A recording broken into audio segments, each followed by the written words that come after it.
So again, we are here to talk about the Metro 710 North mobility improvement projects. Next slide, please.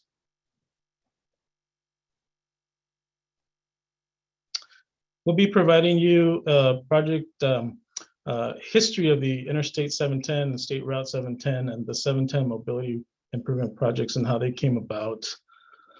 We'll also provide project overviews and descriptions for both the approved and pending funding agreements.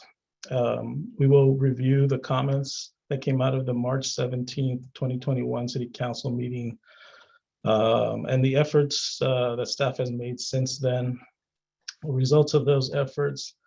And then we'll talk about the project benefits, and then we'll go into timeline and next steps, depending on what happens after that, and then we'll take your questions. Next slide, please. So just to provide some history, and you may or may not know, but the 710 gap and the 710 in general has been, there's been a long history. Route 7 was actually what is known today as a 710. It was included in the master plan of highways back in the late 50s, 58, 59. What became Interstate 710 was actually completed in about 1964, 65, about 23 miles. That went from Ocean Boulevard in Long Beach to Valley Boulevard in Alhambra. However, there's approximately a 4.3 mile gap that was never constructed between the 10 and the 210. And that became known as State Route 710. So just to clarify the difference there. That gap was actually fully intended to be constructed at some point. As a matter of fact, during the 60s, Caltrans was doing property acquisitions. They acquired over 900 properties. They may still own some today, and up to recently, they might have owned up to 500. Then 40 years later, in the first decade of the millennia, Low Steam gets it going again and trying to build that gap as Caltrans and Metro was hearing that people, cities were getting tired of the traffic that was getting off to make that their way up to north to the 710 to the 210. And so there was feasibility studies that were done during that first decade of the millennia between 2000 and 2010. The surface route was eventually nixed, but they started looking at an underground a tunnel, and there was geotechnical studies that did conclude that it was feasible, but ultimately became too expensive. And so, Metro was putting the funding together, and back in 2008, Measure R was adopted by the voters of LA County, and there was about $780 million that were earmarked for the 710 gap, the state route to be built. And so part of what happened then was an environmental impact report that was started in about 2011.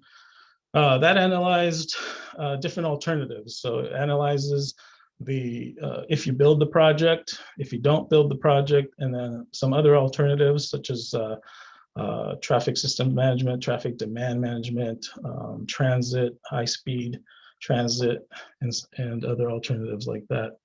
The final EIR came out in about 2016, but there also came out many against even building the tunnel. And so, so much so that in about 2017, the Metro Board voted to essentially cancel construction of the gap and reallocate the funds to the TSM, TDM, the traffic systems management, traffic demand management alternatives that were recommended in the EIR, and also to new mobility improvement projects within the San Gabriel Valley subregion that were most impacted by the 710 gap not being built.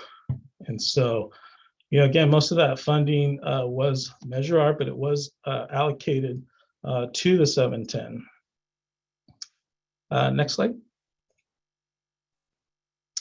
So after that decision, Metro started working with the cities, the local cities, to submit projects that would help relieve congestion. That was the purpose and intent, obviously, of building the gap.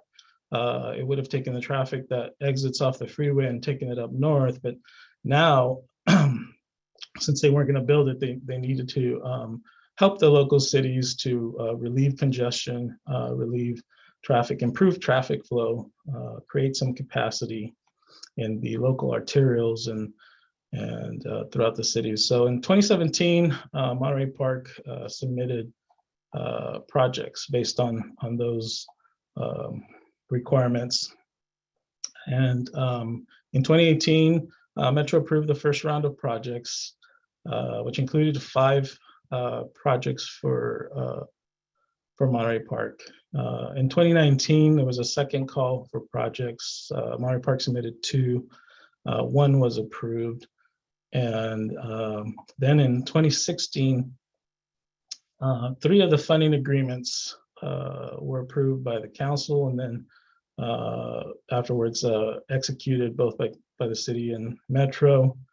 And then in March of 17th of 2021, we took the 2 remaining funding agreements and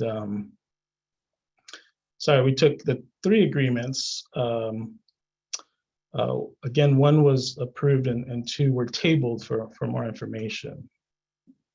Next slide. So just so we're clear here, so you know, the project funding agreements that were approved were the Ramona Road 710 off-ramp, northbound off-ramp at Ramona Road. It actually exits out onto Corporate Center, but it is called the Ramona Road off-ramp off the 710. The Atlantic Avenue Improvement Project between Helmand and Garvey.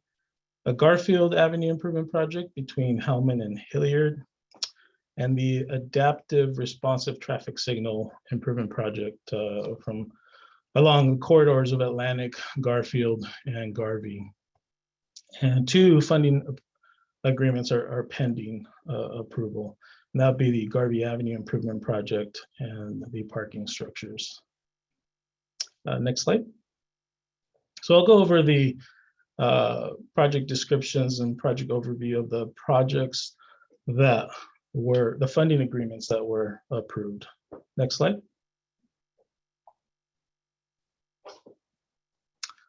So again, the Ramona Road, the 710 off-ramp, Ramona Road off-ramp off the 710 northbound, just south of the 10. So we were proposing on that to extend 2 lanes a little bit further south, creating a 3rd lane as a free right turn onto southbound Corporate Center, adding a 3rd southbound lane on Corporate Center. That'd be approximately 300 feet. And obviously this would all take coordination with Caltrans, since it is a Caltrans facility. But again, the idea is to improve flow. And so, like, for instance, the free right turn allows a better flow of traffic coming out of there and to avoid queuing. Next slide. Atlantic Avenue improvements between Helmand and Garvey. The proposal was to create a 3rd lane, to have 3 lanes in each direction between Helmand and Emerson. And this might require some parking to be displaced. That still remains to be worked out during the engineering phase. But the idea was with the 3 lanes, you would have better traffic flow. And then south of Emerson, between Emerson and Garvey, again, the 3 lanes southbound with a 10-foot median, but 2 lanes northbound. And I think the thought behind that is which direction has the heavier traffic. Again, there's still engineering required, but the potential for parking to be displaced, some parking to be displaced. Next slide. Garfield Avenue improvement. This is a short corridor, but between Helmand and Hilliard. Again, to provide 3 lanes in the southbound direction, 2 in the northbound. 10-foot painted median, again, to try to relieve some of that flow from the intersection. Next slide.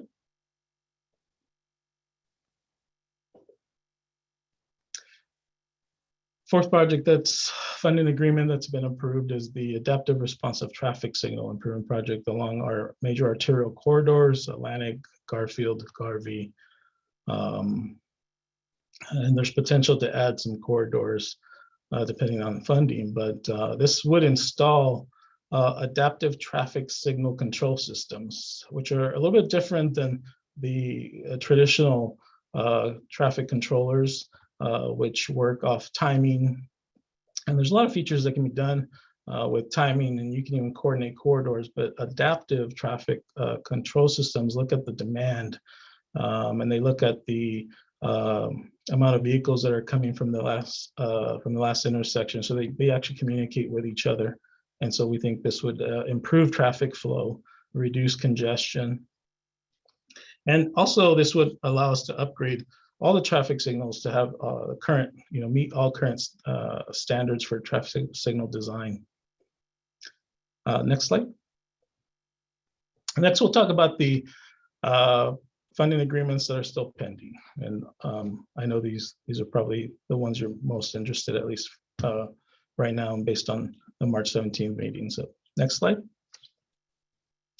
So Garvey Avenue, between Atlantic, or just west of Atlantic to New, the current configuration is 2 through lanes in each direction with parking on both sides, and we have about a 14-foot median. So the proposal or the scope here was to restripe the roadway to create 3 lanes in each direction. So we'd be adding a 3rd lane in each direction. In order to do that, parking would have to be displaced, of course. We would repair, we submitted the scope as part of the scope to repair bus pads, to install bus shelters, to improve. The intent was definitely to improve sidewalks and make sure it was all to current ADA standards for pedestrian safety. Also, we would need to reconstruct the center median, narrow it a little bit, but that would also allow us to plant it with California-friendly, drought-tolerant landscaping.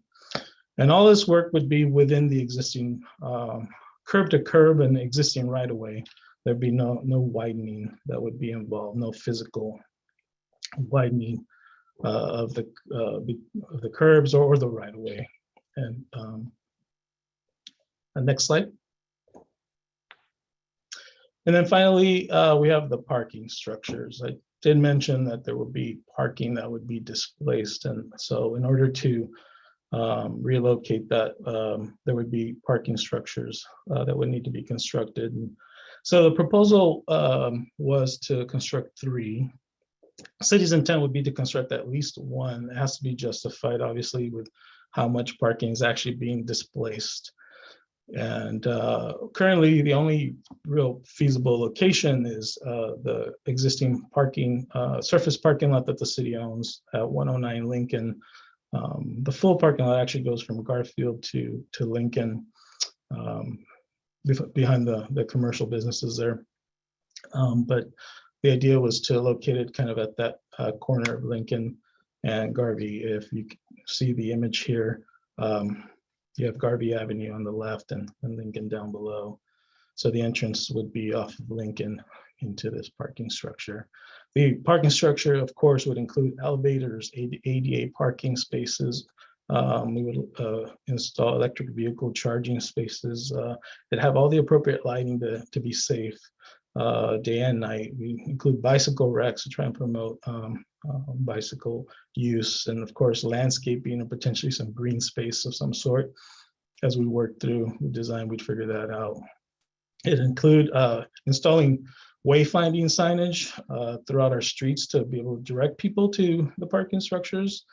And one parking structure can be about 300 parking spaces. I think we determined in our parking analysis that we would need at least 350. And so still under discussion, obviously, since this funding agreement has not been approved, but we would build at least 1. We'd still like to discuss building potentially 2 so we can have them at different ends of the corridor. Next slide. So regarding the March 17th council meeting, we obviously had 23 speakers that spoke at the meeting. The clerk reported approximately 150 written comments that were mailed in. And summarizing the comments, essentially, we did have Supervisor Solis's office that submitted a letter. They read a letter that they wanted us to know that they were working with Metro to provide some flexibility in the use of the funds that were allocated for the 710. At the time, it was kind of unclear if it was specifically for the mobility improvement projects or the general local return measure R funds. We also heard, can the funds be used for other projects? We heard about issues with widening and the parking structures, that it would invite more cars and impact pedestrian safety. We heard about safety in general with potentially higher speeds and gas emissions. And the question was asked about, can the city negotiate with Metro? Next slide. So there's definitely been some efforts since that meeting. There's been discussions with Metro, both at the high level and as well with technical staff through staff here at the city, our consultant as well. And we've been working on revising the scopes for the Garvey project to take into consideration all the comments that were made and try to make some changes, revisions to those scopes. We conducted the parking study. I mentioned the parking study determined how many spaces would be displaced. And then there was also some traffic modeling that was done. We coordinated with our neighbor Alhambra, and there's some traffic modeling that was done to consider a new project, Monterey Pass Road. And I'll discuss that a little bit later. Next slide. So another result of the March 17th meeting was clarification about the projects. So we received a letter from Metro, from the Chief Executive Officer, Stephanie Wiggins, at the request of Supervisor Solis, to address that question about flexibility and changes to the projects that are funded by Measure R. The purpose of the 710 Mobility Investment Program was to relieve congestion on local streets. And so they did express that there was some flexibility, but that any modifications and changes still need to meet the intent of the 710 and the 710 gap in those investments. And so that's all in the decision that the board made back in, again, May 25th, 2017. But definitely Metro express how they promote, through their Complete Streets policy, they promote active transportation and transit and all that. And so again, we took that in and seeing this letter, again, met with Metro again. Next slide. So one of the meetings was on October 28th, where we discussed the scope adjustments for Garvey. And I mentioned including a new project, and that was a project along Monterey Pass Road, including that in the MIP. That is still under discussion, but it is something the city would like to try to move forward. Metro did indicate, didn't confirm, but did indicate that these are potentially viable options. And also about additional active transportation and transit investments, including pedestrian improvements and bike lanes added to the Garvey scope of work. Next slide. So I wanted to show this slide. It really is just a duplication without the image of the Garvey scope. You can see the original scope up above, and highlighted in blue, you see the revisions that were made to the scope. So because the intent and purpose of the 710 was to relieve congestion, which meant improve traffic flow, and sometimes that means capacity. We would still maintain 3 lanes. However, we would restrict the use of the third lanes to only peak hours. So just for example, in the morning, westbound traffic would be heavier. So the idea is that in the mornings, westbound traffic, there'd be parking would be restricted, meaning no parking, and there'd be a third lane that was active for use in the westbound direction. And in the evening, usually eastbound traffic is heavier. Those are the peak hours for eastbound traffic. And again, parking would be restricted during the evening or late afternoon, and that third lane would be activated. And meanwhile, on the west side, there would only be 2 lanes and parking would be available on that side. Also, we would install bike route signs. The speeds are slow enough along Garvey at 30 miles per hour. That is the posted speed limit. That we can install bicycle route signs. It'd be like Bicycle Boulevard, if anybody's familiar with that. Sometimes that's reflected with sharrows. However, we wouldn't be able to paint the sharrows because the third lane is only active at certain times in this case, but we would have the bicycle route signs to reflect that this is a bicycle route. Instead of just improving bus paths, we would add new bus paths wherever they're needed. If we'd work with Metro and the transit section to determine, where those would be possible, but anywhere where we already had a bus stop and did not have bus paths, just to improve the condition there. And we would install EV charging stations to try and promote electric vehicle use. Next slide. I wanted to provide just an example of what that might look like. This is actually Beverly Boulevard in Montebello, and this is 3 lanes in each direction with the parking restrictions. And I zoomed in on the sign just so you could see that. That's a sign that's there, so you can see no stopping between 3 p.m. and 6 p.m. Otherwise, there's 2-hour parking between 7 a.m. and 3 p.m. And then in the picture, that's the picture above. The picture below shows cars parked along that third lane or the parking lane, and traffic is flowing in the number 1 and number 2 lanes, which is the left and the middle lane there. Next slide. So to talk about the project that's under discussion, it's Monterey Pass Road. Again, it is under discussion. There hasn't been a determination, but if this can move forward, but we are working with Metro. It's a 1.6 mile corridor between Floral and Garvey, essentially. We would like to see bicycle lanes installed, and the images you see here is a cross section of the roadway showing the existing condition. And just to clarify, if you don't know, cross section is like slicing the street perpendicular across the flow of traffic, right? And so what you're seeing is on each side is the parkways, or be the buildings and the parkway and sidewalk and curb. Then you have the 8-foot parking lanes on each side. Then you have the number 2 lane, then the number 1 lane as you go towards the center, and then the median, 10-foot median in the middle. That's the existing condition. And below, the initial thought was to do traditional bike lanes on each side. However, looking at different options, we actually kind of had looked at this corridor before. We think it might be best to do a class 4 cycle track. And that is a separated two-way bicycle. Well, we'd like to do a 2-way bicycle lane. The cycle track is a separated bicycle lane. And there's some in some local cities, and I have a couple pictures. Next slide.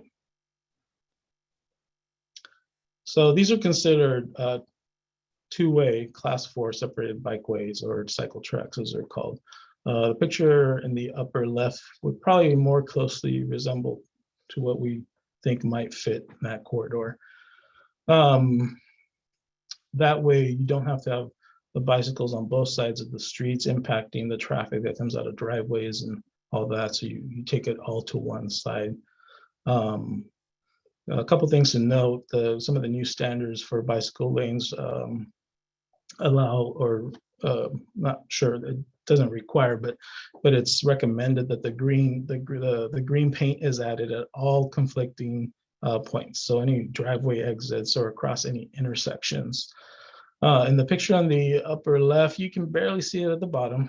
Sorry about that. But then the picture below, it's showing the green paint there, and that's to highlight that there's a crossing coming up. And so that's something that's been going on over the last few years. San Jose has built some of these separated Class 4 bicycle lanes. I believe there's some in Long Beach and a couple other cities. Next slide. So some of the benefits about the project and the intent, again, of the 710, the intent was always to relieve congestion, reduce traffic flow. So if you can have traffic flow, that means they're not sitting there, and in that sense, then you're reducing some greenhouse gases and emissions. We want to improve sidewalks. Obviously, that's a benefit for pedestrian safety and mobility. We want to improve transit to promote the mode shift. We definitely want to promote that shift, from people being car-centric to use transit. And so by improving the bus flow with a third lane would improve bus flow because you have that additional lane. You'd be improving the shelters and benches for the amenities for bus riders. And as I mentioned earlier, adding the bus pads to make that happen. And so you don't have the pavement that gets destroyed when the buses, stop there frequently. We want to improve and promote bicycle use. And so that's why we're adding the bike route signs along Garvey. And again, I just mentioned the posted speed limit on Garvey is 30 miles per hour, which is slower than most arterials. And then potentially, again, it's under discussion, add bicycle lanes along Monterey Pass Road. And again, to help reduce greenhouse gases, promote electric vehicle use by providing EV charging stations for public use. Next slide. Some of the additional benefits that come along with this, obviously improving the city's aging infrastructure. Normally city funds that would be used for such costs can be reallocated for other uses. So again, just to clarify, no city funds are being used at this time or allocated for these projects. These are funds coming from monies that were allocated to the 710 to building that stretch of road, that 4.3 mile stretch of roadway. That money was allocated, many years ago. I want to improve traffic with state-of-the-art technology. As I mentioned, our adaptive traffic signals controllers. Want to improve the pavement, obviously along Garvey Avenue in this case, and the other, as well as the roadways that the other projects are on. Median improvements would help with by bringing in drought-tolerant landscaping and California-friendly landscaping. We reduce the repair and maintenance costs and the time that staff has to spend on these, and that can be redirected to other projects that are for the city and community's benefit. And then improving parking availability for our downtown businesses with the new parking structure. Next slide. So this is an estimated timeline. Obviously, this all depends, but and we have several different projects. You saw the 6 projects, so anywhere from 3 to 5 years to complete those projects. First thing that would need to happen is the final approval of the pending projects concepts by Metro.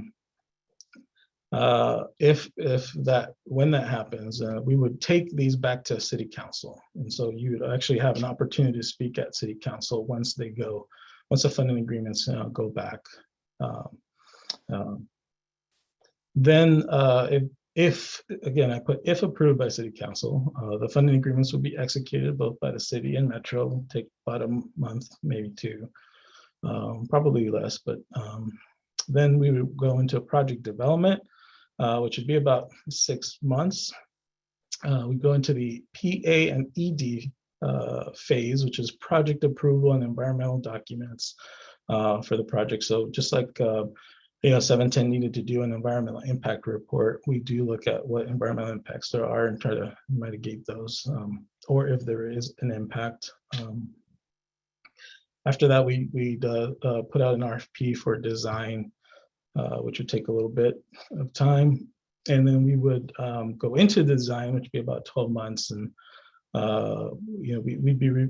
we put it as a separate bullet point here, but we'd probably be reviewing the design to go back and forth. But the plan review approval would be about 6 months. These would be public works projects, so they'd have to follow the public contracting code. So they have to go out to bid. That'd be about 3 months, and then construction and implementation, obviously about 12 months. Next slide. And so that pretty much concludes my presentation. We will move into the question and answer session. Again, just want to remind you that we are allotting about 3 minutes for your question or your comment. We do have interpreters here tonight for both Spanish and Chinese. And we are asking that you use the raise hand feature or the *9 feature if you're on the phone. And we'll get started with that. I'll have the city clerk call on people. Frank, so Yes. First speaker we have is Margaret Clark. Okay. Can you hear me? Can you hear me? Yes, it's a little blurry, but go ahead. Okay, I'm a longtime council member in the city of Rosemead, and our city was very much in favor of closing the gap for many, many years. And this money that when they denied it, they gave money to mollify us. And our city is very much opposed to the taking of parking from our businesses. And we opposed that even before the 710 issue was settled. We opposed a Metro grant to take the parking even during peak hours because it hurts our businesses. Our Chamber of Commerce and the people came out very much against it. And we are still against it. So to me, this taking away the parking on our main is not going to help and mollify us. It's almost like saying, well, we don't care what you thought, and now we're going to do what we want to, and it's going to not help us at all. So my question is, have you reached out to the Chamber of Commerce, to Cal State LA, and the court, the Children's Court, and the Sheriff's building there that are right at this same place? And have you reached out during COVID when people are not thinking about these things? I'm very much against pushing something like this through when people are trying to survive and keep their jobs and stay above board. And to do this when people can't come out in person and can't express their feelings is very deceptive. So I'm speaking on behalf basically of myself, but I'm giving background of our city that we're very much opposed to taking the parking away, especially even during rush hour in the afternoon, for example. People are coming home from work and hey, I'm going to stop in here and grab a bite to eat or something. And now they can't. They're not going to go to a parking structure and walk 3 blocks to get something to eat. So I hope that you will consider, and that your city council will consider, the effect that this will have on the residents and on the businesses of their city, and that you will do some alternative that will actually help us and mollify the fact that they messed us up. I always said the 710 closure right there vomited out into our cities. All the traffic that was coming northbound had no place to go, so they congested our streets. And I thought at least when they did this that they would do something that would help us, and this does not. So you can see I'm very passionate about this, but I hope that my question is, have you reached out to the public and these other agencies? Thank you. Thank you, Margaret. To answer the specific question is, we have not reached out to, I think, Cal State LA. you mentioned. The children's court, they're not within the corridor. This is from Atlantic, or just slightly west of Atlantic, way before to east to New Avenue. So just to clarify that. Otherwise, thank you for your comments. Thank you, Frank. Our next speaker is Maggie Trin. Hi there, can you hear me? Yes. Yes, I can hear you. Great, thank you so much for your presentation. I really learned a lot, and I wanted to actually address some of Ms. Clark's comments and fold them kind of into some of the things I was going to say already. One of the first things that really struck me about this project is that so much of the proposed projects have to do with parking and moving parking to, building parking and, having parking on sometimes and not others. I think what we really need to be serious about, is climate change, right? We know that cars and driving create and exacerbate climate change. And so what I want to do is encourage the council members to be a little more creative in how we use this money. We can use this money in ways that directly encourage people to walk and bike more or take public transit more. These are ways that lower the impact of individual transportation modes.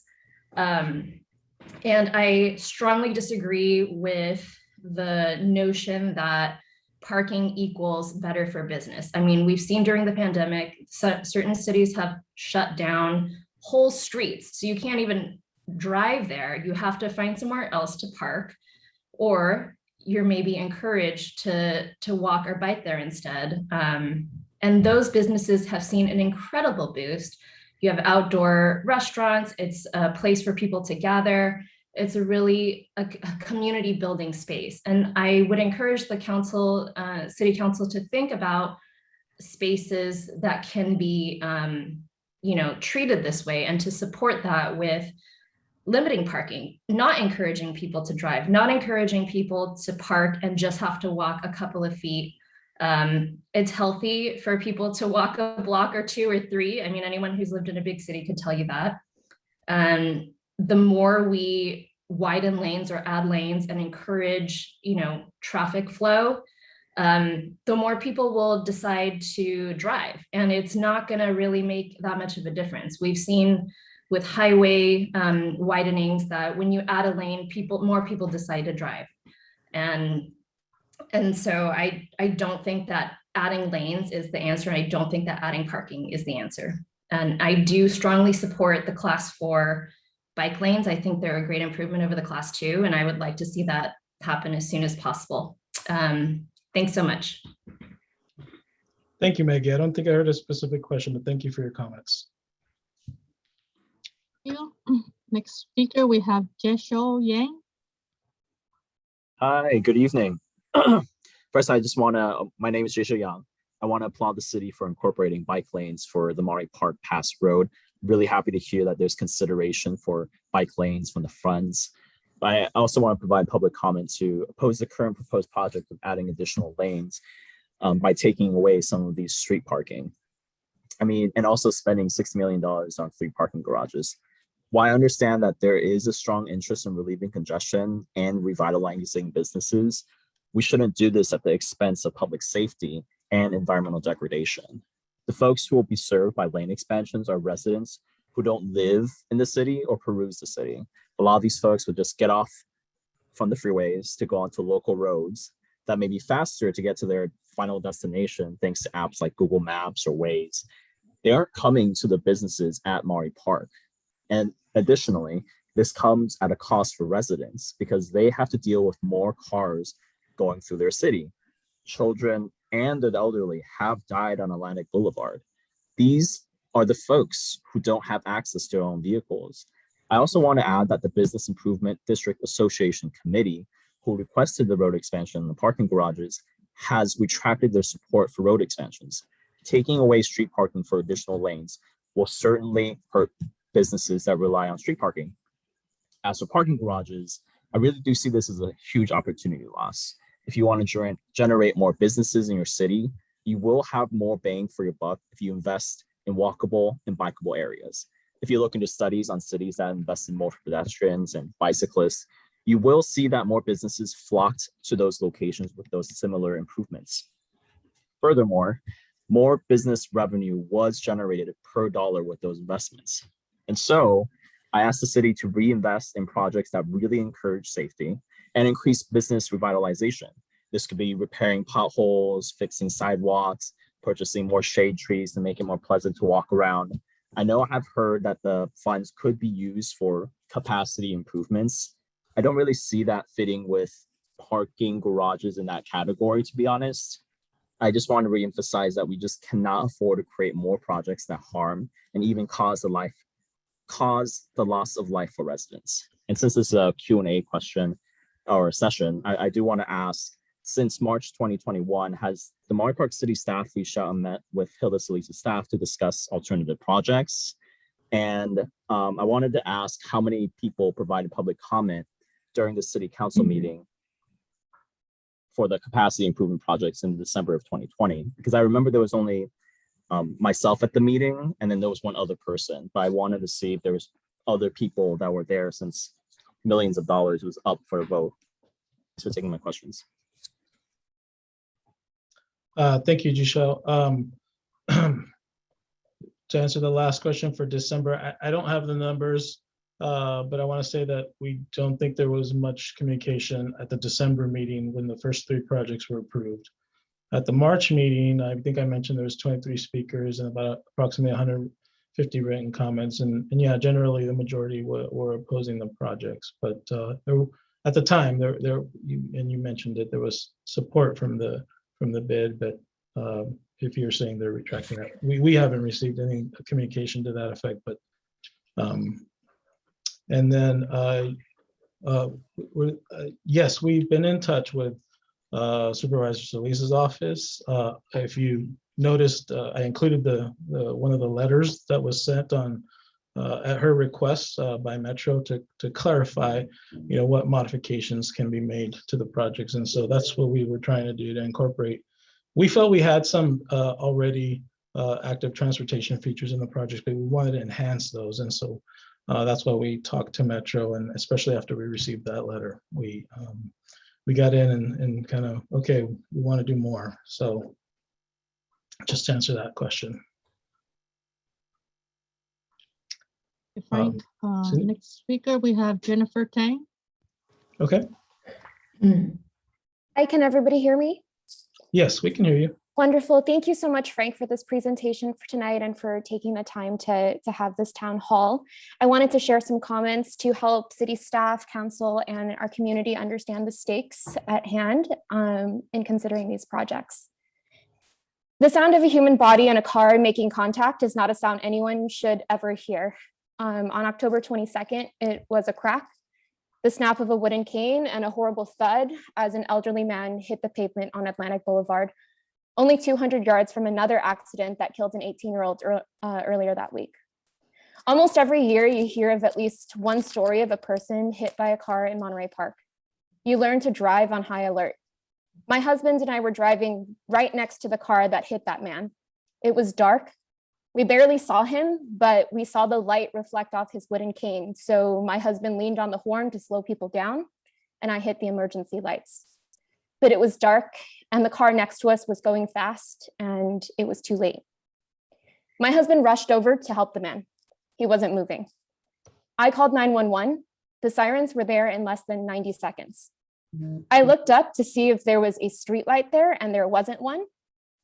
On the ground, the medics left behind the man's shoe and pieces of his wooden cane. I just learned yesterday that that man didn't survive.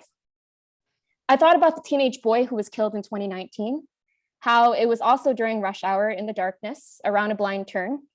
I thought about the fact that there is no flashing light to alert drivers of the upcoming signal and crosswalk. Because if you don't drive here every day, you don't know that there's a light coming up. There is strong public opposition to the lane expansion proposal for many reasons. We want safe streets for everyone, pedestrians, bicyclists, and drivers, not just a faster commute for people cutting through our city, like the man who hit that elderly man. So here are my specific asks. Thank you for considering alternative proposals that prioritize pedestrian and driver safety. That Monterey Pass Road bike lane project looks awesome. At the same time, we cannot expand lanes on Garvey because research has shown that such measures only alleviate traffic in the short term and actually make traffic worse in the long term. If we do move forward with a parking structure, it must be in conjunction with a robust downtown business revitalization plan that also includes walkable spaces and encourages local business growth. Continue to provide regular quarterly or biannual transportation updates like this town hall, and consider creating a Vision Zero initiative. It was a tragedy that that elderly man died, but it was also a failure of public policy. How many more people need to die before we make our streets safer for everyone? Thank you. Okay, thank you, Jennifer. And I think your questions were more general as for us as the city to take on. If I think I'm correct about that. Yeah, thank you. Yeah. Thank you. So next speaker, we have Matt Williams. Hey, hello, everybody. Thanks for the presentation, Frank. It was, very educational, very enlightening. And hey, I just wanted to say to Margaret Clark, here. Thank you for that, for your comments and your work with the City of Rosemead. So my question has to do with the first project that is proposed there for the City of Monterey Park, the Ramona Boulevard off-ramp. It's up in the Monterey Highlands neighborhood. And what will be done to prevent cut-through traffic on Casuta Canyon Drive? I understand the intent is to facilitate more traffic turning left, going north to Ramona Boulevard, then onto Garvey, then onto Atlantic and Garfield, to go other points north and east. But, should traffic be bad, I don't see there being any barrier, literally, to traffic heading south on Corporate Center Drive, making the left turn onto Casuta Canyon and going past Monterey Highlands School. I happen to, be from that neighborhood. I went to that school, and, going off of what Tang just said, should any kid get hit by a car or, killed, I mean, if he's killed, it's very tragic. If he's hit and survives, he's going to be made fun of horribly by, all his classmates, hey, skid mark, what's up? But whatever, my point is, it's not a good idea to leave that unaddressed. Something should be done to prevent traffic from going through Casuta Canyon, any cut through traffic. That neighborhood should be left for residents only. Furthermore, that, if you're looking for other corridors, what I want to, draw your attention to was the land use document, which was voted down on Measure II, did identify the Corporate Center District or that drive to be turned into a new commercial and transit corridor. That measure was defeated, though, and reverted back to the revision that did not have any of that language. So, my next question would be, would this project be incompatible with the city's, stated, vision and intent for the use of the land in general? And, just a point of order, or, the history of the whole situation, as I understand it, it's not just Monterey Park's fault. It's not just Alhambra's, fault, in failing to get this road done. We're here because we were outspent and outclassed by people, way richer people who live to the north, South Pass, Pasadena, and La Cañada, Flint Ridge, who have opposed this project from the beginning. And we saw some homes up in La Cañada. Let's just say we never stood a chance. Thank you, Matt. I think your specific questions were regarding, cut through traffic. You also mentioned, is it compatible with the land use that was adopted, which removed like that commercial corridor. So obviously, and hopefully, to clarify to everybody, these projects are just right now, their scope of works, their conceptual, the funding agreements have been approved, to start work. And the first phase, and I mentioned in my timeline, would be to start project development, and then the PA and ED phase, which includes the environmental review. That includes traffic studies to mitigate. That would result out of those would be what mitigations need to be done. And absolutely, that would be one thing to consider. It's not the first time, I've heard, even though I haven't been in Monterey Park for very, very many years, but being here for the last several years. Where are you from originally, Frank? Where am I from? Well, I was born in Oakland, California. I moved to Los Angeles at a very young age. Grown up in East LA, and then also grown up in the Inland Empire, Chino specifically, currently now. But I have family here. I have family here in East LA. I have family in Bell and Cypress Park. So I'm a Southern California boy, I guess. But yeah, we absolutely would look at traffic. That would all the traffic studies would be conducted and looked at, mitigation measures. So definitely knowing that's a concern, that would be a priority to try to prevent cut through traffic. I want to say nothing is always 100% effective, but obviously, part of the reason standards are updated, we use the California Manual on Uniform Traffic Control Devices as one of our tools. It's actually our guidance, for traffic control devices, permanent and temporary. And so, designs for these projects would come, based on those standards. So we would definitely look at that. As far as compatibility, I think I maybe want to remind everyone, the idea was this gap was never built, so the traffic congestion was already there. And so all we're trying to do, all the projects are supposed to try to do is to relieve that congestion, make it better than it is today. There is obviously some expectation, or there was a prediction that it would eventually get worse, assuming that there was a car-centric, community. We're trying to move away from that, obviously. But in the meantime, we still got to address some of those concerns. And so, hopefully that answers your questions. Cindy.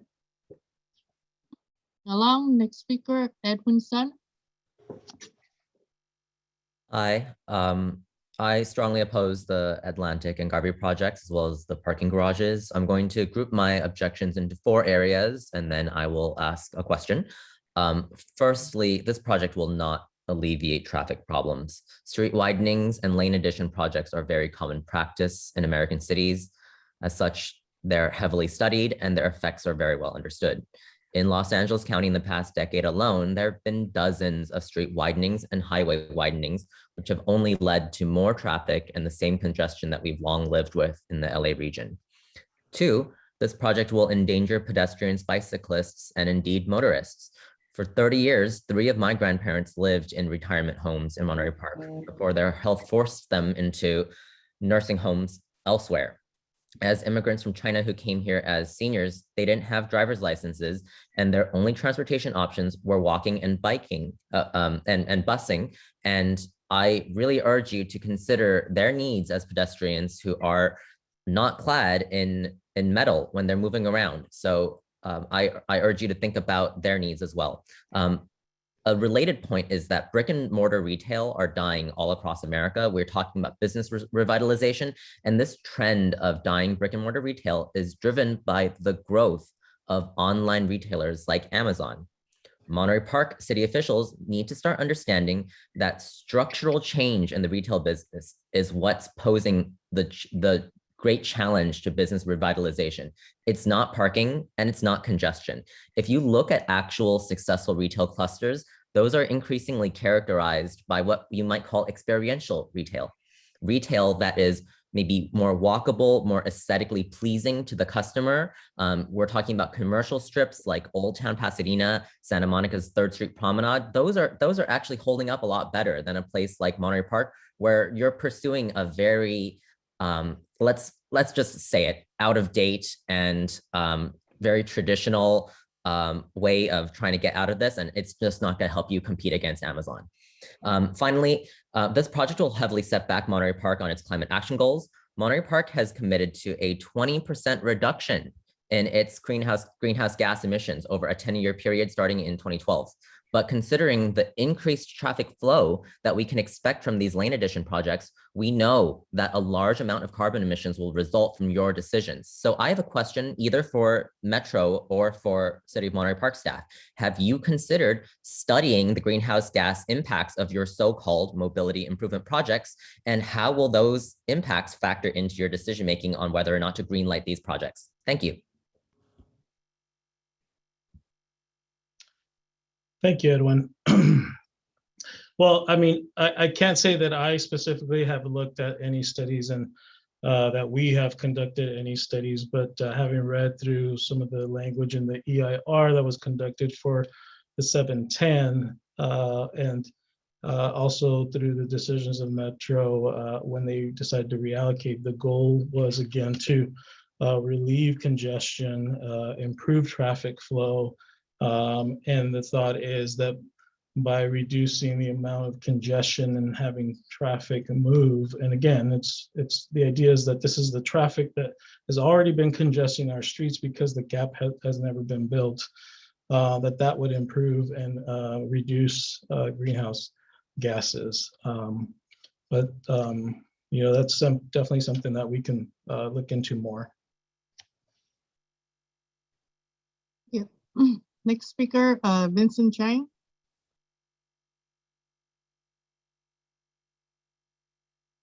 Okay, I think you can hear me now, right? Yeah, we can hear you, Vincent. Okay, well, thank you, Cindy, and thank you, Frank, for giving the presentation tonight. Actually, you may or may not know, I do wear several different hats besides being the city clerk. I've been working on transportation issues with regards to bike lanes and everything else related to pedestrian safety. In fact, I was a co-founder of an organization called Bike SGV, which has transformed into Active SGV now. And we're trying to work with the various cities in the San Gabriel Valley to improve pedestrian and biking safety. So with that in mind, and I had some questions, but I think they were answered. Couple questions specifically, let me see, the possible, you used the word possible on Monterey Pass Road. My understanding that we had discussion on this and the motion was passed that we were going to put up, bike lanes on Monterey Pass Road. So why is this a possible project right now? That's one question. Maybe the other ones are more statements per se. I do have some concerns about you mentioned the signs along Garvey. I do have some issues with that.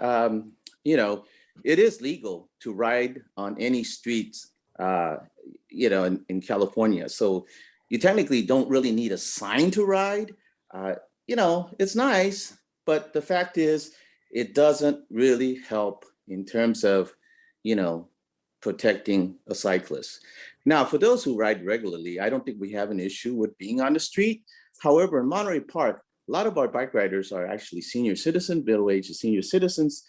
They're more recent immigrants, but they have to put up with the vehicles that's on the street on a daily basis. So I do have some concerns about, the mere fact of just having some signs up there without any further protection. And let's see. Oh, the issue off of Ramona, I think Matt discussed was the same question I had as to how to actually protect Casuta Canyon, because I hate to say it, I do the same thing. I drive through Casuta Canyon if I get off Ramona there. So, with more traffic, that's gonna maybe turn into a high traffic area. So with that, and then, finally, I also wear the hat as a board member for the Chamber of Commerce. And just to answer Margaret's question, the businesses were never asked, and the Monterey Park Chamber was never asked how they felt with regards to this. Thank you. Okay, let me try. I think you had 3 questions, Vincent. Garvey Avenue, yes. So I think, not sure if everybody's familiar with the classes of bike lanes. You have class 1, class 2, class 3, and class 4. Class 3 is what's called the bicycle boulevard. Those are usually done with sharrows, and that's used in locations where you can't squeeze an actual bike lane in. The speeds have to be low enough to consider it safe. Again, we still have to do traffic analysis. These projects are just conceptual now.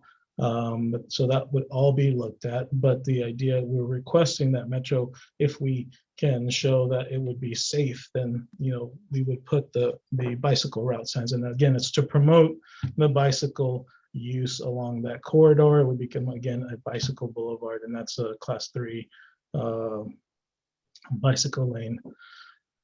Since I mentioned them, the class 1 is usually a bicycle trail. It's a fully separated, doesn't have crossings typically, or very few crossings. So those are bike trails. Class 2 are your standard bike lanes that you would see in a roadway. They're striped about 4 feet wide, adjacent to vehicles or a traffic lane. The class 3s I just described, the bicycle boulevards, and then the class 4 is a separated bike lane, also within the right of way. So different from a class 2 in that there's a physical barrier, curbs, delineators, or even the sidewalk like you saw in my slide. Regarding Monterey Pass, I don't have the full history, but I do know that it was brought up in the past. The reason it has not happened is because there is no funding for it. So the city did try to apply for grant funding. There was one grant that was received, but it wasn't sufficient to build the project. And so we're trying we have been saying we have submitted the project to Metro, and all our submittals, I mentioned there was a first call, second call, and now just through conversations, we're resubmitting it. We're providing some more backup for them with the traffic analysis for them to consider this. We're considering it a bypass corridor, for people that exit the 710 and then use the Monterey Pass corridor. But we want to implement the active transportation features of having the bicycle lane there. And so we're looking for funding to be able to build that project. And that's why I said possible, because we're asking Metro to consider it, and it's under review, under discussion. So, and I think the last one was it the same question as Matt, if I'm not correct? Yes. Okay. Yeah.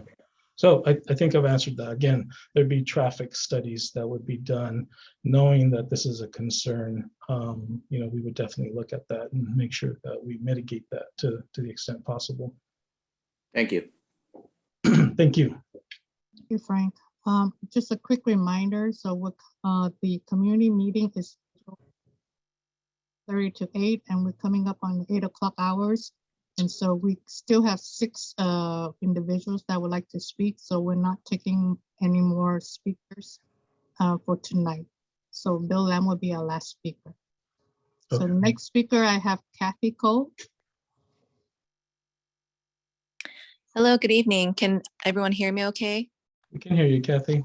Okay, hi Frank. Hi. Thank you, Cindy. Thank you so much for making the time and sharing this information with us today. So not only am I an environmental commissioner for the City of Monterey Park, but I am here tonight to just represent myself as a constituent and as a resident living in Monterey Park. I actually live very close to where Matthew Williams grew up in Monterey Highlands. So hi, Matthew. So I just wanted to ask, or I just give more of a comment. So when communities invest in bicycle infrastructure, it makes the streets safer for everyone. High bicycling cities generally show a much lower risk of fatal crashes for all road users. A great example is the city of Davis, which has been referred to as like the bicycle capital of America. So, you know, I think within 10 years, Davis only had 9 fatal road crashes, despite having the largest percentage of bike commuters in the United States. And none of those accidents involved cyclists. I would like to echo Vincent's comment about protected bicycle lanes. I'm not sure how many avid cyclists are on the call tonight, but if you've ever experienced riding your bike on Garvey, it is not a very pleasant experience. I can tell you that much. You know, when you have cars that are even, you know, going 30 miles per hour whizzing next to you, you know, within 3 to 5 feet of space, it is not a good feeling. People are really terrified. I was terrified of just riding my bike through the street of Garvey. And so, you know, bike-friendly communities also benefit a lot from non-bike related retail stores. So according to San Francisco State University, a study showed that 66% of shops on San Francisco's Valencia Street reported businesses improved after the city reduced the width for cars and widened sidewalks and added bicycle infrastructure. I actually am happy to hear that you're from Oakland, Frank. I lived in Oakland for 7 years as well. And I'm not sure if you remember, but Frank Ogawa Plaza, that was an area that has gone through a lot of improvement and pedestrian friendly renovation that encourages people to just hang out in the city, and they get to, you know, have their coffee, drink their teas or boba or whatever, you know, on the area that is designated for people to just enjoy the amenities of the city. And that is something that Monterey Park needs. And this is not the only time that residents, people who live in this city, such as myself, has come to these meetings time and time again, saying that they do not support an expansion of car lanes on the street of Garvey. I would hate to see, you know, I live in Monterey Park Highlands in that area still, and I would hate to see increased congestion in Casuta Canyon. There are hundreds of people that live there that walk their dogs and ride their bicycles. And so I just want to emphasize that the city staff and the council members, please listen to the constituents and the people that are residents of the city. Thank you. All right. Thank you, Cathy. I don't think there was a question, but I will address that just briefly on Monterey Pass Road. The original proposal was for the standard type 2 bike lanes, class 2 bike lanes, and we did look at different options and try to figure out a way to do a class 4 to get those separated. It's not always possible, but it's definitely something we'll look into. And since we're proposing bike route signs on Garvey, you know, we will look at different options. So thank you for your comments. Thank you. Next speaker, I have Anthony Yang. Hello, can everyone hear me? Yes, we can hear you. All right. Hello, everyone. I am a resident of Rosemead, and I often go to Monterey Park on a regular basis to spend my time with friends and patron of restaurants and on Atlantic Boulevard. I understand that our businesses have taken a major hit since the beginning of the lockdowns, and I am in favor of various investments that not only help our businesses, but help improve the experience and lives of Monterey Park's residents and visitors like myself. However, we must think about the far more long-term and not long-term situations and not succumb to tunnel vision. City planning studies have shown that adding lanes or expanding roads in general have shown that the reduction of traffic congestions are not only short-lived, but they're also dangerous in the long term. From anecdotal experiences, the widening of roads mainly serve to reduce disincentives to drive dangerously. Narrow roads increase incentives to be mindful of cars merging lanes and cars leaving various shopping centers. Wider roads are far more forgiving towards dangerous driving habits by allowing folks to view the roads as a racetrack. The long-term issues coupled with the concern for climate change. We as citizens and residents of California cannot claim ourselves as pushing for reducing carbon emissions when we are trying to accommodate vehicles that hasten climate change rather than incentivize individuals to stop utilizing these polluting cars in the first place. While individuals are driving cars that are becoming more fuel efficient and electric cars as well, this doesn't solve the environmental ramifications that go into the production of these vehicles. It's, in a sense, it's more like a rob Peter to pay Paul situation. And also it still compromises public and pedestrian safety that who would be far more likely to be clipped by a car that isn't incentivized from dangerous driving due to the widened roads. Lastly, we have to address the insufficient use of time and resources when it comes to constructing these parking structures. As what was said earlier, brick and mortar shops have already been like taking a hit, but also receiving less people traffic due to online shopping, food delivery apps, etc. I have had friends in 2019 who have visited Monterey Park, and they come from cities and suburbs that are far more pedestrian and transit oriented compared to Monterey Park, like the greater Toronto area, Philadelphia, and New York City. And much of the observations they have made in regards to Monterey Park is the abundance of unused on-site parking. From the surface, it seems like these businesses seem to not have enough customers to use them. So to add more parking in the form of parking structures is not only an inefficient use of resources, is a solution in search of a problem. I have no questions. I just wanted to give my piece in this matter. Thank you. All right, thank you, Anthony. Here we have Austin.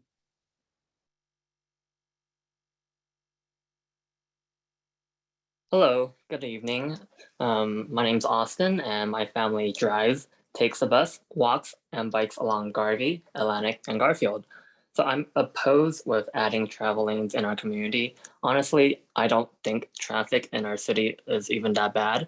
The signals on Garfield are already well timed, and usually when I'm getting off the freeway, I can drive from Helmand to Garvey or Newmark without even hitting red lights. So, and once you're south of Garvey, the traffic speeds on Garfield is extremely high and cars speed along the windy and hilly streets. I think these projects would only attract more cars and cut through traffic. Our streets should not be used as an alternative to the freeway, and adding travel lanes would only increase traffic in our community. Instead, I would like Monterey Park to add real bike lanes, not bike routes, more medians with trees, sidewalk widening and bulb outs at intersections, and more crosswalks to create a safer and slower street for my community. The projects outlined tonight are extremely focused on vehicle throughput and not the safety of people who actually live and walk in our neighborhood. The Monterey Pass bike lane is nice, but we should really be adding protected bike lanes on Garvey, Atlantic, and Garfield to build a usable network. One bike lane on one industrial street does not encourage more biking, and bike route signage does not do anything to improve safety. I've been in Monterey Park for decades, and I still have not been on Monterey Park or Monterey Pass Road. So even having that bike lane there would be useless for me. There's no destinations there. All the destinations are along Garvey, Atlantic, and Garfield. So I hope that the city reconsiders the addition of travel lanes and reconsiders adding real bike infrastructure in downtown Monterey Park. Thank you. Thank you, Austin. Thank you. Next speaker, Thomas Wong.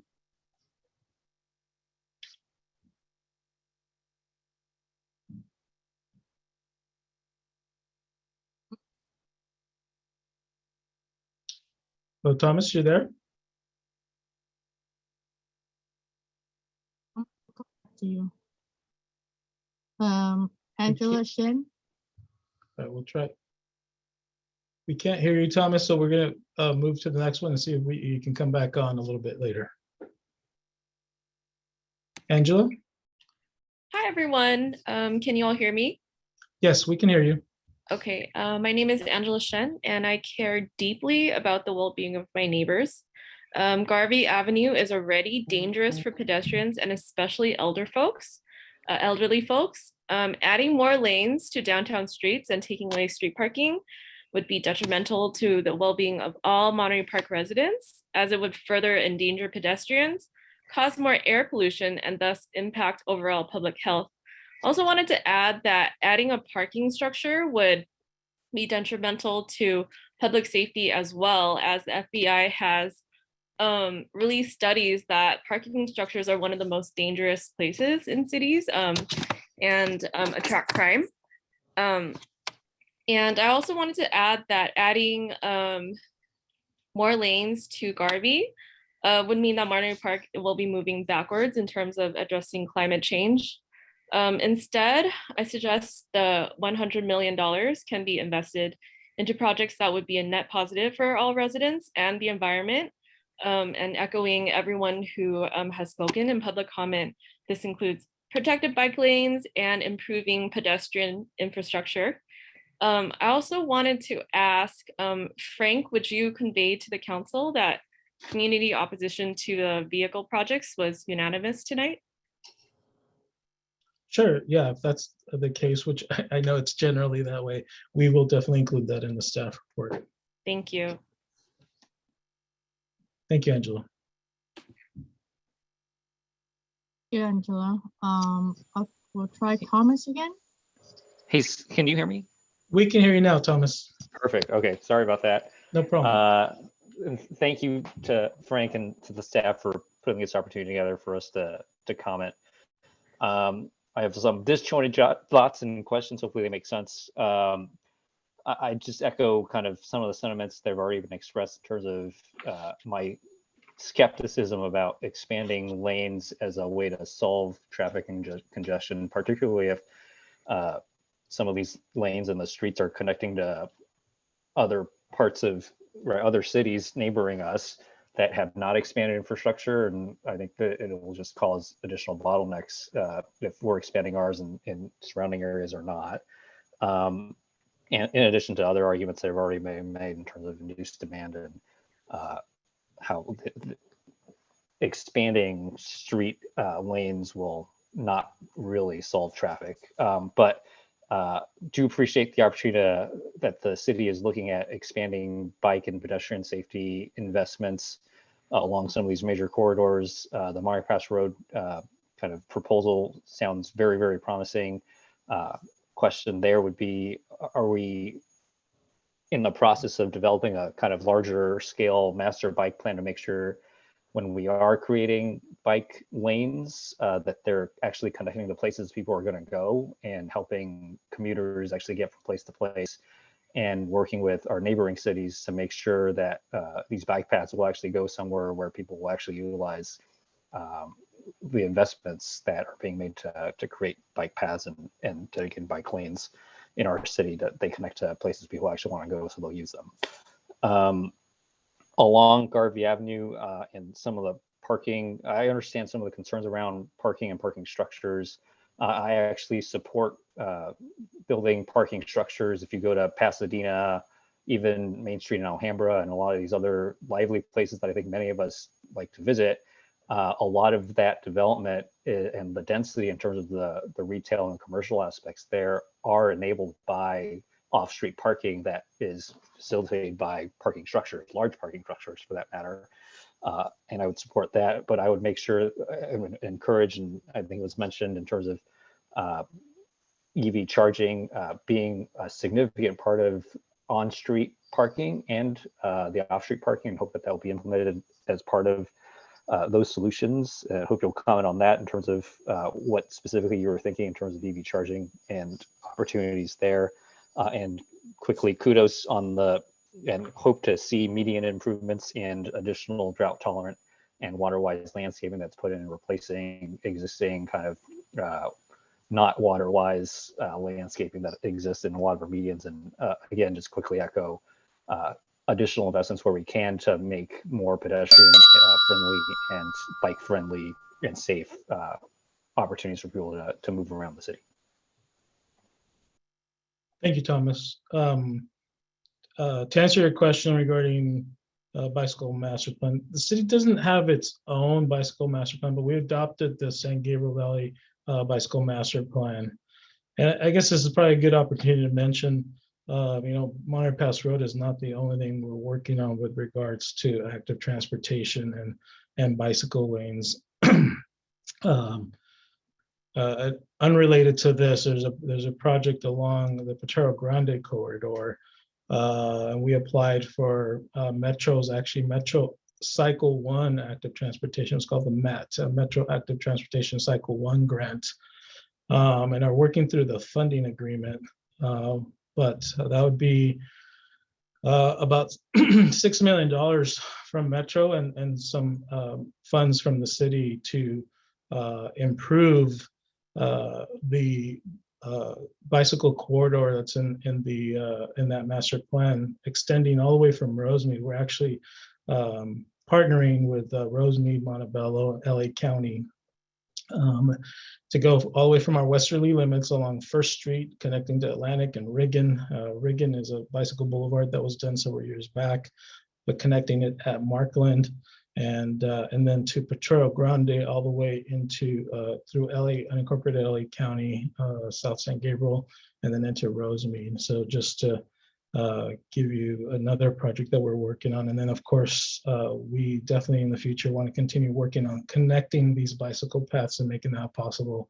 We thought that, with the limitations we have, the bicycle boulevard, might be an option, but again, we proposed bicycle facilities along Garvey. And as I mentioned, we still have to do the traffic studies, and maybe something different will come out of it. A better option. And so we'll be taking a look at all those options. And yes, we are trying to connect our bicycle lanes. I wasn't sure if the last part was a question, but did I get all of that?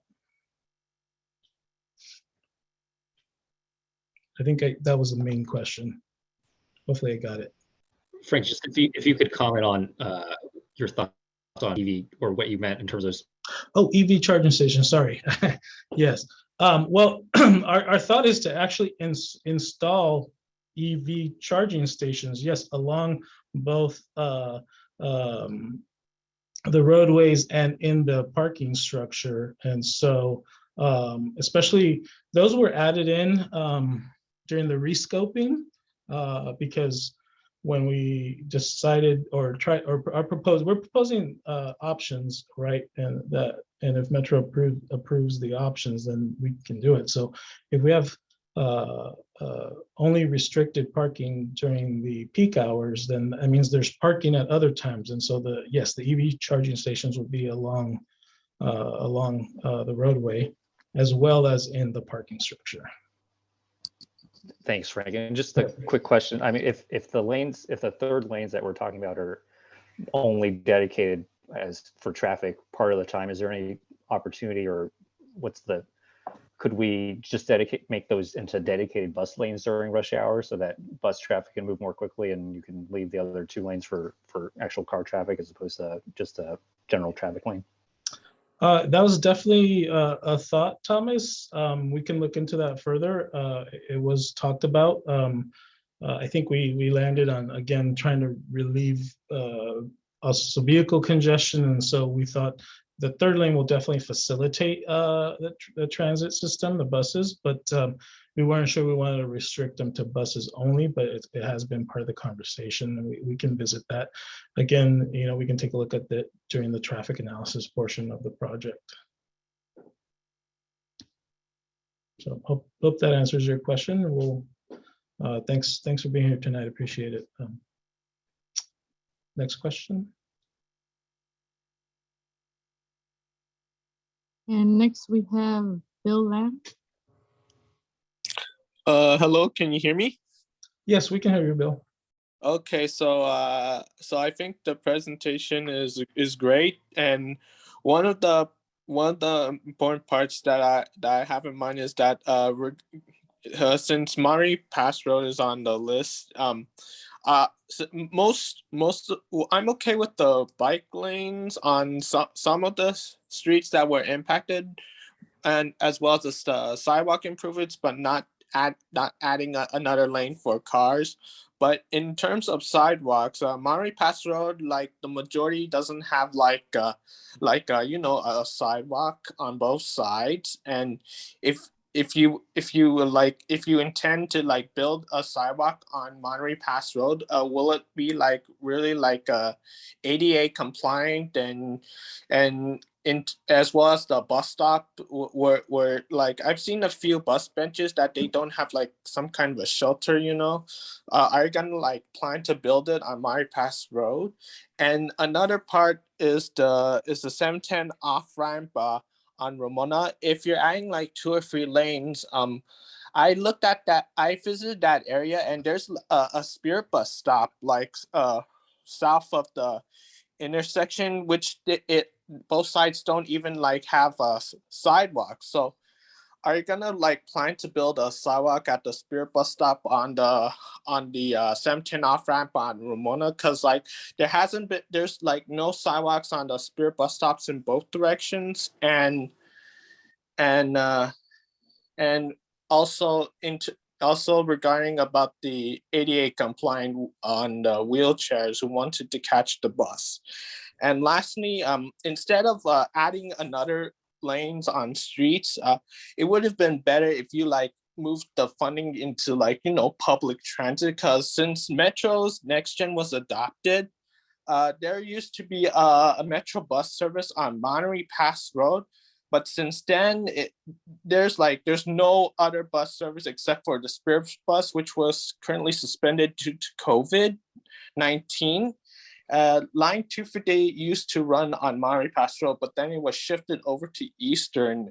And I've met a few people working at or living near Monterey Pass Road, and they felt like they just lost their chance to like use public transit from Monterey Pass Road to get to, you know, maybe Cal State LA for Metrolink.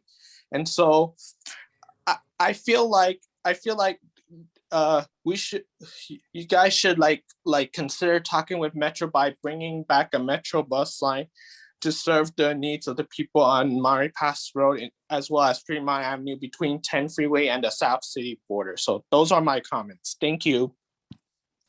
All right, thank you, Bill. Just to answer your questions, yes, on Monterey Pass Road, absolutely. Part of the improvements would definitely be sidewalks, making those ADA compliant.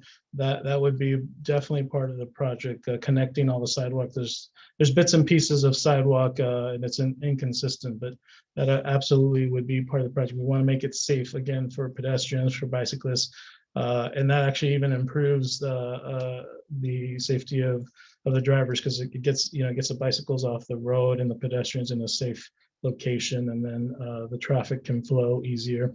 So yes, we would make all those sidewalk improvements. And Ramona, definitely the scope was looking at the off ramp, and the improvements are mainly for the off ramp. But I think as part of the traffic study, I mentioned it earlier, through that traffic study, we would determine what potential impacts there might be and what we have to mitigate. So cut through traffic was mentioned, obviously, so that would be looked at. Yes, again, making sure that our bus stops are connected with sidewalk and have the ADA facilities there to make it available to those who need the bus and need those ADA facilities. We definitely would take a look at that. So hope I got your questions there. So it's 8:04. We definitely want to be respectful of everyone's time. We appreciate very much everyone being here tonight and listening to the presentation. And just want to remind you, you still have an opportunity to speak once we take this to the City Council. And so that'll be posted. I think a lot of you follow City Council meetings and know about the agendas, and so there'll be more opportunity to speak then. So otherwise, I think this will conclude our meeting. Inez, our Assistant City Manager, is here. Yes, thank you, everyone. I just wanted to come on. This is Inez Alvarez, Assistant City Manager. Thank everybody for their time of joining us and your participation. If there was specific questions that you wanted to ask that we didn't get to tonight, you could always reach out to staff if there's more of a specific question. Definitely, as Frank mentioned, if it's more of a public comment, you want to make sure that our city council hears those comments. Definitely, you're of course always welcome to attend or send your comments in for the council's consideration when the item is put on the agenda. But thank you, everyone. Have a good night. We really appreciate your attendance. Thank you. Have a good night.